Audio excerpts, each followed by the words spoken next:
ढक देता है। अब अज्ञान आता कहां से है? बहुत डीप बात है। हमारे अंदर अज्ञानता बढ़ती क्यों है? हम कई बार बोलते हैं यार मेरे सामने ये चीज पड़ी थी तो भी मैं भूल गया और मेरी चीज खो गई। तो आपका अज्ञान क्या हुआ? आपने अपने ध्यान को भटका दिया, तो वो ध्यान भटक गया, तो आपका ध्यान भटक गया तो आपने वो चीज खो दी। आपने कई बार ट्रेनों में चीज खो दी, मैंने खुद भी खो दी। तो जब हमारा ध्यान कहीं और लग जाता है, हमारी सोच कहीं और चले जाता है, तो जो करने आता है वो भूल जाते हैं। तो इसलिए हमारा अज्ञान बढ़ता है, हमारा फोकस अज्ञान के ऊपर बढ़ जाता है। हम ज्ञान से भटक के किसी और के और अंदर डीप में चले जाते हैं, हम लोगों के बारे में सोचने लग जाते हैं। बापूजी क्या बोलता है कि तुम्हारी ये जो टीवी है, इस टीवी के अंदर किसी को याद मत करो, क्योंकि जिस गीता में भी क्या बोला है, जिसको याद करोगे उसको पाओगे। पितृ को याद करोगे तो उसी के पास जाओगे, पितृ के पास जाओगे। देवताओं को याद करोगे तो देवताओं के पास जाओगे, राक्षसों को याद करोगे तो उसके पास जाओगे। तो भाई जहां जाना है उसको याद करो ना, बेहद के परम परम परम पिता को याद करो, क्योंकि आए कहां से हो, वहां से आए हो। अब जाना कहां है, वहां जाना है। तो याद किसको कर रहे हो? कोई भी मनुष्य को याद ना करो, ना मुझे ना किसी को, क्योंकि उससे तुम्हें कोई प्राप्ति नहीं होने वाली। आप अपने चाचा को याद करोगे या मामा को याद करोगे, क्या फायदा होगा? कुछ दे देगा आके आपको? कुछ भी नहीं देगा।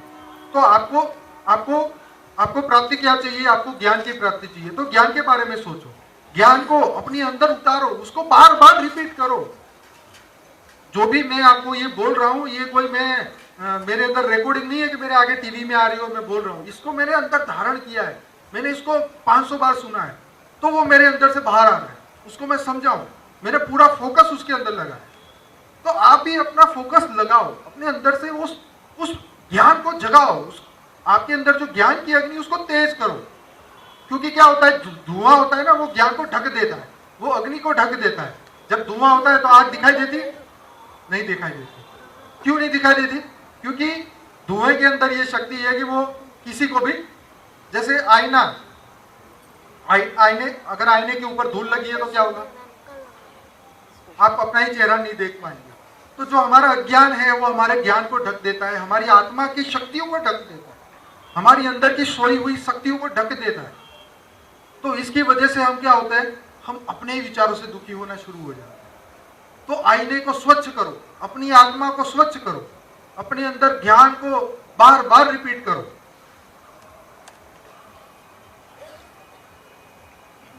जैसे जिस प्रकार धूल दर्पण को ढक देती है, झिल्ली गर्भ को ढक देती है और धुआं अग्नि को, उसी प्रकार हम काम और मोह से अपनी बुद्धि को ढक देते हैं।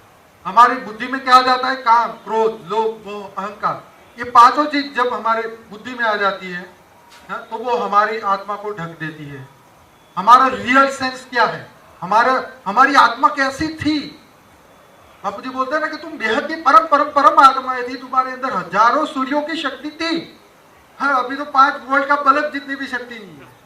उसका कारण कि हमने अपने ऊपर ये जो आवरण चढ़ा के रखा है, उसको हम बार बार उसी आवरण को याद करते हैं, मोह को। इसलिए कृष्ण ने क्या बोला? अर्जुन, मोह की भाषा मत बोल। और कृष्ण ने तो अर्जुन को इतने ना बोल दिया कि हो सकता है कि तेरी मृत्यु भी हो जाए इस महाभारत में, लेकिन अगर तेरी मृत्यु हो जाएगी तो तू विशेष पद को प्राप्त करेगा। तो ऐसा नहीं है कि यहां आए आपने ज्ञान सुना तो आपकी मृत्यु नहीं होगी। अरे आप अनंत समय से बने हुए हो, आपकी आत्मा के ऊपर अनंत समय के कर्म लगे हुए हैं। उस कर्मों को आपको भोगना है और उससे बचने के लिए आपको बेहद के परम परम पिता को याद करना है, उस ज्ञान को याद करना है। और कर्म बचे आपके तो फिर से आपको जीवन और मृत्यु के चक्र में फिर आना है। तो इसलिए बहुत इंपॉर्टेंट बात है, हम आगे समझते हैं। जिस प्रकार सामान्य मनुष्य विषयों का चिंतन करता है और वो चाहकर भी उसे छोड़ नहीं सकता, जैसे शराबी शराब छोड़ नहीं सकता, उसी प्रकार मनुष्य उस दुर्गुण को नहीं छोड़ सकता जब तक वो उसको याद करना ना छोड़े। बहुत बढ़िया बात। जैसे शराबी को बोले कि शराब छोड़ दे, शराब छोड़ दे, वो नहीं छोड़ता। क्यों? क्योंकि उसकी बुद्धि में क्या आता है? उसी का फोटो बार बार आता है। तो जब तक आप उसको याद करते रहोगे, मैं आपको गारंटी से बोलता हूँ, आप कोई भी चीज को छोड़ना चाहते हो ना, तो पहले उसको बुद्धि से याद करना ही बंद कर दो। अगर आपने याद करना बंद कर दिया तो आपके माइंड से ऐसे चला जाएगा कि जैसे वो था ही नहीं। जैसे कई बार क्या होता है कि हमारे लाइफ में कोई एक्सीडेंट हुआ हो छोटा मोटा, तो कुछ समय तक हमें वो याद रहता है, लेकिन हम हर एक को आते जाते को बोलने लगे यार मेरा एक्सीडेंट हो गया था आज से 10 साल पहले और मुझे बहुत चोट लगी थी, तो वो आपकी बुद्धि में हमेशा रहेगा। लेकिन आप उसको किसी को बोलना ही बंद कर दोगे, उसको याद ही नहीं करोगे कि भाई कोई भी बुरी घटना जिंदगी में कभी किसी को बोलनी ही नहीं चाहिए और याद भी नहीं करनी चाहिए। क्यों? क्योंकि जितना भूलोगे उतना माइंड से चला जाएगा, रिकॉर्डिंग खत्म हो जाएगा, और रिकॉर्डिंग खत्म हो जाएगा तो आपके कर्म बंधन से भी धीरे धीरे निकल जाएगा। तो इसी प्रकार हमारे अंदर जो भी नेगेटिविटी है उसको बार बार याद नहीं करना। जैसे कई वो लोग बोलते हैं ना, यार मेरे को तो तंबाकू का बहुत हैबिट है, या मैं तो ये इस चीज को छोड़ नहीं सकता, या मुझे चाय बहुत अच्छी लगती है, या मैं ये नहीं छोड़ सकता वो नहीं छोड़ सकता। उसको तुम ऊपर से कह रहे हो कि हाँ मेरे को तो तेरे बिना चलेगा ही नहीं। एक बार फेसबुक पे किसी ने लिखा था कि जो लोग ये बोलते थे कि मेरे बिना दुनिया चलने वाली नहीं है, उन लोगों से आज कब्रें भरी पड़ी है। हाँ? हम सोचते हैं कि हमारे बिना दुनिया चलने वाली नहीं है, ऐसा नहीं है भैया। आप हो गया कि नहीं हो गया, दुनिया तो इससे बढ़िया चलेगी। मतलब आपकी वैल्यू कुछ भी नहीं है। क्यों? क्योंकि आप उस ज्ञान को आप भूल जाते हो। अगर आपने उस ज्ञान को अपने अंदर निखारा, बाहर निकाला, किसी को वो ज्ञान दिया, उसका दिया जलाया, तो वो आपको कभी भी नहीं भूलेगा। अगर आपने स्कूल में कोई अच्छी बात सीख के आए और आज भी आप अपने टीचर को याद कर रहे हैं उस बात के लिए, तो वो बंदा वो इंसान आपको पूरी जिंदगी तक याद रहेगा। जैसे मुझे भी याद है कि हमारे सर ने एक स्टोरी सुनाई थी, उससे मुझे बहुत इंस्पिरेशन मिला था। तो ये हर एक की घटना है कि कोई महान बंदा मिलता है और उसे अच्छी तरह कुछ सिखाता है। तो इसी प्रकार आप भी अपनी अच्छी बातें किसी को शेयर करो, सिखाओ, बुरी बातें ना याद करो, क्योंकि जितना जिसको याद करोगे उतना वो सामने से आपके सामने आएगा। चलिए आगे। तो इसलिए क्या बोला कि मनुष्य को अगर मन को कंट्रोल करना है तो 2 तलवारों से आपको उसके ऊपर, मन के ऊपर प्रहार करना पड़ेगा। कौन सी? एक तो बोला ज्ञान की तलवार और दूसरी अभ्यास की। ज्ञान तो आप सुन रहे हो, लेकिन उसको बार बार अपने अंदर इंप्लीमेंटेशन करो, बार बार उसको याद करो, उस अभ्यास को किया जाओ। जैसे एक बार सबसे पहले कोई भी इंसान जब साइकिल सीखता है तो क्या करता है, एक बार जाता है साइकिल लेके, थोड़ा सा चला, गिर गया, अगर उसने साइकिल ना उठाई तो क्या होगा? कभी साइकिल चला ही नहीं पाएगा। तो उसको क्या करना पड़ेगा? फिर से गिरने के बाद भी फिर से उठना पड़ेगा, उस साइकिल के ऊपर बैठना पड़ेगा और फिर से वही करना पड़ेगा। वो 1 बार गिरेगा, 2 बार गिरेगा, 100 बार गिरेगा, लेकिन अगर वो करता रहा तो एक दिन वो साइकिल चला पाए। तो उसी प्रकार हम अपने मन के ऊपर इस ज्ञान की और उस अभ्यास की तलवार से प्रहार करते रहे तो मन एकदम लाइन पे आ जाएगा, सीधा दूर हो जाएगा। मतलब ये है कि जो वासनाएं, जो जिस विषयों को आप बार बार याद कर रहे हो ना, उसको वो तलवार काट देगी। जब तुम्हारे अंदर ज्ञान प्रकाशित हो जाएगा तो जो धुआं है वो खत्म हो जाएगा। जब आग लग जाती है तो धुआं ऊपर रह जाता है, नीचे नहीं होता। तो इसी तरह ज्ञान को प्रकाशित करते रहो अपने अंदर। इसलिए कृष्ण ने भी बोला ना कि परम तत्व को सूर्य की भांति प्रकाशित कर दो तो तुम परम पद को प्राप्त करोगे। तो हमारी जो आत्मा है उसको परम तत्व से प्रकाशित कर दो। पर कब होगी? जब वो ज्ञान आएगा तब। आज तक तो किसी को परम तत्व के बारे में नहीं पता था, तो कहां से अंदर वो प्रकाश आएगा, कहां से ये शक्तियां आएगी? चलिए आगे।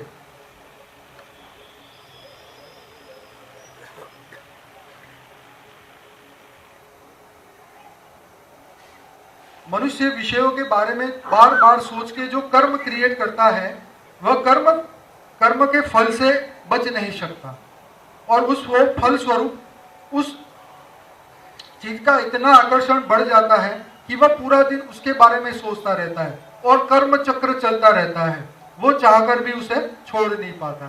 तो बार बार जिसको सोचोगे, वो सोचा तो तुरंत कर्म बन गया, वो कर्म बन गया तो तुरंत ही अपना रिजल्ट आगे आएगा। तो नेगेटिव सोचा, परचिंतन किया तो नेगेटिव फल सामने आएगा, तो उसको भोगोगे, फिर दुखी होगे, फिर अंदर रिकॉर्डिंग चलेगा और फिर उसके बारे में सोचोगे। तो दुख को याद नहीं करना, सिंपल। दुख को याद किया, फिर नेगेटिव सोचा, फिर नेगेटिव कर्म। इसकी जगह आपको क्या करना है, बहुत बढ़िया बात, अगर आपके पास कोई दुखद घटना घटती है तो क्या करना है, आपको ये सोचना है कि मेरे कर्मों का हिसाब था, आया और खत्म, जैसी ऊपर वाले की इच्छा। तो अकर्म वाली स्टेज पे पहुंच जाओ, कर्ता से अकर्ता बन जाओ, जो परमात्मा कराएगा वो हम करेंगे।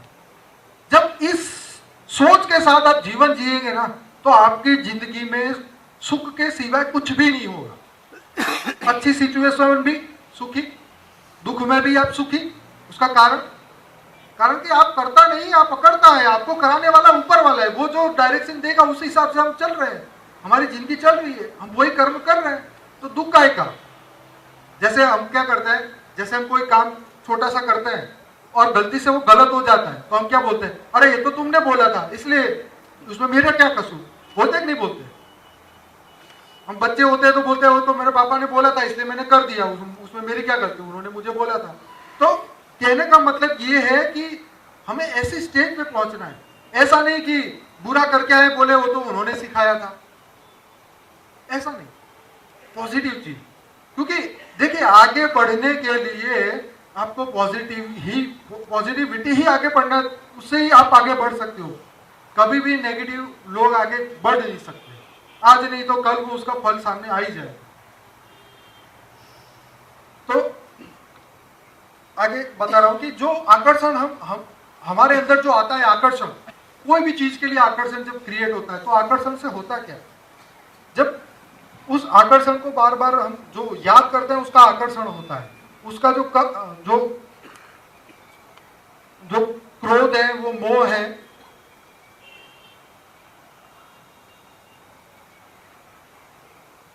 वो कर्म चक्र को चलाता रहता है। जो काम, क्रोध, लोभ, मोह, अहंकार का जो फल आता है, तो नेगेटिव का क्या फल आएगा, नेगेटिव आएगा। इन चीजों को याद करोगे तो फल आएगा, नेगेटिव आएगा तो आपको फिर दुखी करेगा। तो इसका जो है ये कर्म चक्र जो है वो चलता रहता है। तो इससे बाहर निकलने की कोशिश करनी चाहिए। इन सब का एक ही उपाय है, परमात्मा के दिव्य स्वरूप को याद रखना, क्योंकि उनको याद करने से ही सर्व कर्मों का नाश होता है। सिर्फ एक ही रास्ता है, जिस प्रकार शरीर ईजाग्रस्त होता है तो डॉक्टर की याद आती है, उसी प्रकार जब मन व्याकुल होता है, दुखों से भयभीत हो जाता है, तब बेहद के परम पिता की याद करनी चाहिए। जैसे किसी को भी चोट आए, किसी को भी बुखार आ जाए, तो हम क्या करते हैं, चलो भाई डॉक्टर के पास जाके दवाई लो। ऐसा क्यों? हमें ये विश्वास है कि डॉक्टर के पास जाके दवाई लेंगे तो हम ठीक हो जाएंगे, तो ये हमारा विश्वास है। तो अगर हम डॉक्टर के पास ना जाके कोई साइकिल रिपेयर करने वाला है उसके पास जाके हम कहे कि भैया इसकी दवाई दे दो, तो वो क्या देगा, वो तो कुछ नहीं देने वाला ना, वो तो बोलेगा जाओ डॉक्टर के पास। तो हम क्या करते हैं, अज्ञानता में ऐसे ऐसे लोगों को पकड़ लेते हैं जो डॉक्टर नहीं है। किसी के सिर पे तो लिखा नहीं है कि मैं डॉक्टर, तो हम कर्म की वजह से वहां पहुंच जाते हैं। हम ऐसे ऐसे अपने ही सोचों के कारण हम ऐसे लोगों के पास पहुंच जाते हैं, उनका प्रभाव हमारे पे पड़ने लगता है, तो हम दुखी हो जाते हैं। तो कहने का मतलब जो हमारी अंधश्रद्धा, क्या हमारी श्रद्धा यह है कि डॉक्टर के पास गए तो हम ठीक हो जाएंगे, लेकिन हम साइकिल वाले के पास गए अंधश्रद्धा से तो हम ठीक नहीं होने वाले। तो हम क्या सोच रहे हैं वो बहुत इंपॉर्टेंट है, कि डॉक्टर कौन है और कौन नहीं है। तो वो सत्य से, उसके ज्ञान से पता चलेगा, ऐसे नहीं पता चलेगा। अगर वही इंसान साइकिल रिपेयर करने वाला डॉक्टर की दुकान पे बैठ जाए और व्हाइट कपड़े पहन के बैठ जाए डॉक्टर के, तो आपको पता चलेगा, क्योंकि उसने कपड़े वो पहने हुए हैं, लेकिन उसके पास ज्ञान नहीं है। जब आप उसको पूछने लगोगे कि भाई मुझे हुआ क्या है, तो साइकिल रिपेयर करने वाला क्या बताएगा कि भी आपका शरीर गर्म है इसलिए बुखार आ गया, कि वायरस हो गया इसलिए बुखार आ गया। डॉक्टर बोलेगा पहले आपकी रिपोर्ट निकालो, ब्लड रिपोर्ट लेके आओगे तो फिर वो काउंटिंग बताएगा कि भैया आपकी ये काउंटिंग कम है, आपको वायरल हो गया है। तो उसका ज्ञान तब बाहर आएगा, तब आप उसको बताओगे यार ये तो वाकई डॉक्टर है, या ये वाकई साइकिल रिपेयर करने वाला है। तो बात यही है कि जब हम किसी को भी सुनते हैं तो हमें उस लेवल का पता चल जाता है कि ये कौन इंसान है और कौन से लेवल तक पहुंचा हुआ है। तो हमारी यहाँ बात थी कि जिस प्रकार हम जैसे बच्चे भयभीत हो जाते हैं, तो जिस प्रकार बच्चा भयभीत हो जाता है तो अपनी माँ को याद करता है, क्योंकि वो ये मानता है कि माँ ही मेरी सर्जन करने वाली है। वैसे ही जब आत्मा भयभीत हो जाती है तो वो परम पिता को याद करती है, क्योंकि वो उसका रचयिता है। बहुत बढ़िया बात है। अगर बच्चा रो रहा है तो उसको अपनी माँ के पास ले जाओ तो चुप हो जाएगा। उसके मन के अंदर क्या आ जाएगा, उसका भय निकल जाएगा। क्यों? क्योंकि उसको ये उस समय में ये लगता है कि माँ ही मेरा सब कुछ है। तो ऐसी तरह जब आत्मा व्याकुल हो जाती है, जब ऐसे नेगेटिव विचारों के कारण जब आत्मा दुखी हो जाती है,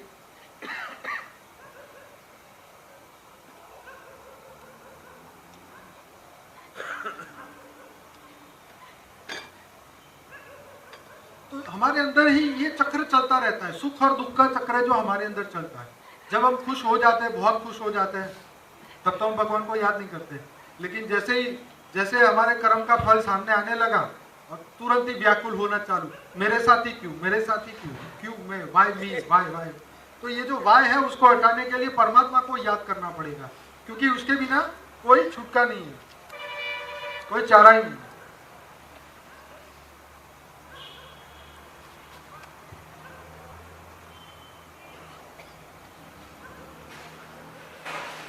परमात्मा का जो ज्ञान है यही हर कष्टों का मुक्त करने का एक ही रास्ता है, और जो ज्ञान है वही दुख का उपचार है। इसके बिना और कोई रास्ता नहीं है। योग मतलब मिलन, बेहद का योग तो आत्मा को अपने बेहद के परमात्मा से मिलन करवाता है, वही बेहद का योग है। जब हम ये योग करते हैं तभी आत्मा के अंदर शक्ति बाहर आती है। आत्मा के ऊपर से ये धूल और ये मिट्टी जो है वो हटने लग जाती है।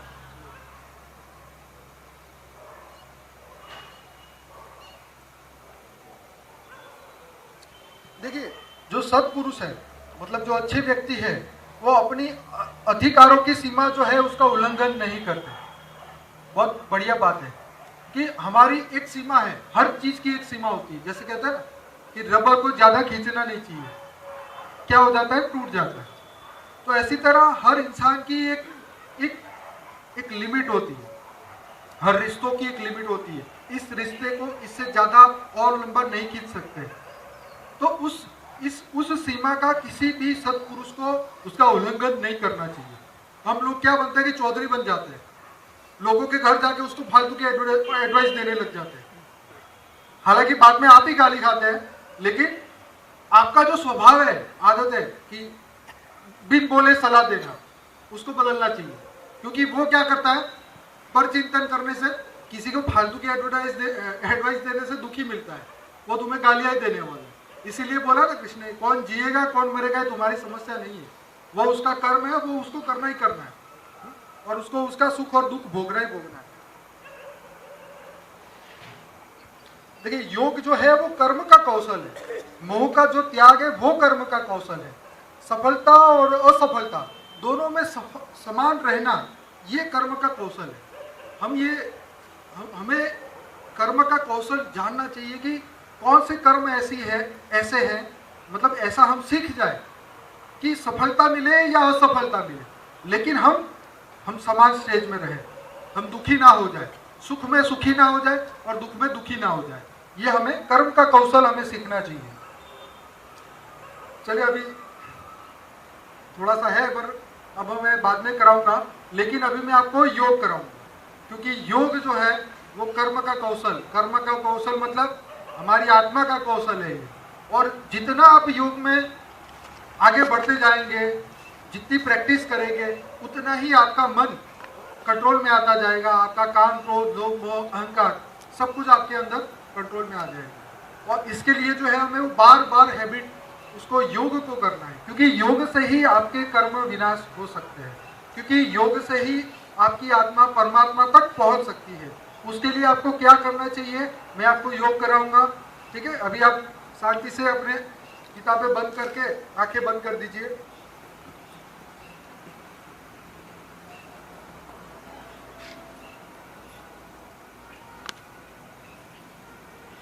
धीरे धीरे अपनी आंखें बंद करें। धीरे धीरे अपने आप को शांत करें। धीरे धीरे अपने विचारों को शून्यता की ओर ले जाएं। धीरे धीरे शांति, परम शांति की ओर जाएं। धीरे धीरे शून्यता की ओर अपने विचार ले जाएं। अगर आपके विचार बंद नहीं हो रहे हैं तो उल्टी गिनती शुरू करें। 20, 19, 18, 17, 16, 15, 14, 13, 12, 11, 10, 9, 8, 7, 6, 5, 4, 3। रिलैक्स। धीरे धीरे आपके विचार शून्यता की ओर पहुंच चुके हैं। धीरे धीरे आप परम शांति की ओर जा रहे हैं। धीरे धीरे शून्य, आपके विचार शून्य हो रहे हैं। धीरे धीरे आप रिलैक्स हो रहे हैं। धीरे धीरे अपने आप को शांत कर दीजिए। धीरे धीरे आप अपने ध्यान को अपनी आत्मा पे लगाएं। धीरे धीरे अपने आत्मा का, अपने आत्म स्वरूप का अनुभव करें। धीरे धीरे अपने अंदर दिव्य शक्तियों को याद करें। धीरे धीरे अपनी आत्म स्वरूप को धारण करें। धीरे धीरे आपके आसपास जो भी हो रहा है उसके बारे में आपका ध्यान हट चुका है। आपका ध्यान सिर्फ आपकी आत्मा के ऊपर है। आपका ध्यान आपकी आत्मा के ऊपर है। आपका पूरा ध्यान आपकी आत्मा के ऊपर है और आपकी आत्मा एकदम प्योर डायमंड की तरह चमक रही है। आपकी आत्मा एकदम प्रकाशमान है। आपकी आत्मा एकदम शक्तिशाली है। आपकी आत्मा के अंदर प्योर लाइट, वाइट लाइट दिखाई दे रही है। आपका धीरे धीरे पूरा शरीर वाइट लाइट से भर चुका है। धीरे धीरे अपनी आत्मा को, अपने पावर को याद करें। धीरे धीरे अपने विकारों को, अपने विचारों को, आपके नेगेटिव थॉट्स को ख़त्म करें। धीरे धीरे अपनी आत्मा के अंदर अपनी रोशनी को प्रकाशित करें। धीरे धीरे आपकी आत्मा प्रकाशित हो रही है। धीरे धीरे आपका ज्ञान आपके अज्ञान को ढक रहा है।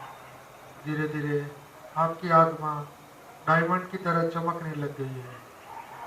धीरे धीरे आपकी आत्मा परम लाइट का अनुभव कर रही है।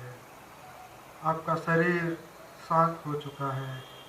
आपकी आत्मा प्रकाशित हो चुकी है। आपके अंदर से नेगेटिविटी खत्म हो चुकी है। आपके अंदर परम परम परम शांति आ रही है। धीरे धीरे हम शिवत्व की ओर जा रहे हैं। धीरे धीरे हम परम शांति की ओर जा रहे हैं। हमारी आत्मा में से नेगेटिव एनर्जी खत्म हो चुकी है। धीरे धीरे हम पूरे वाइट लाइट बॉडी में आ चुके हैं। धीरे धीरे हमारे शरीर के चारों ओर एक वाइट लाइट का गोला आ चुका है।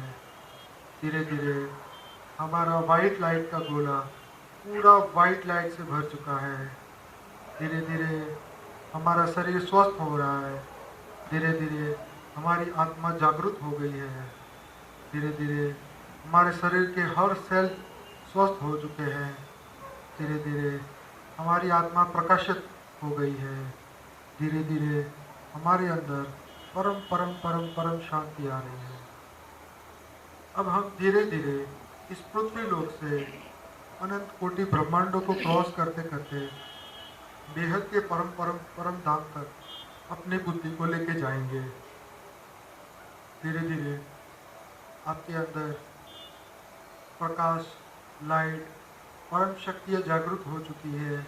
अब उसी विचारों से हम धीरे धीरे इस आश्रम से ऊपर, इस पृथ्वी लोक से भी ऊपर, हम इस ब्रह्मांड से भी ऊपर, इस गैलेक्सी से भी ऊपर, इस अनंत कोटि गैलेक्सी से भी ऊपर धीरे धीरे हम परम धाम की ओर जा रहे हैं।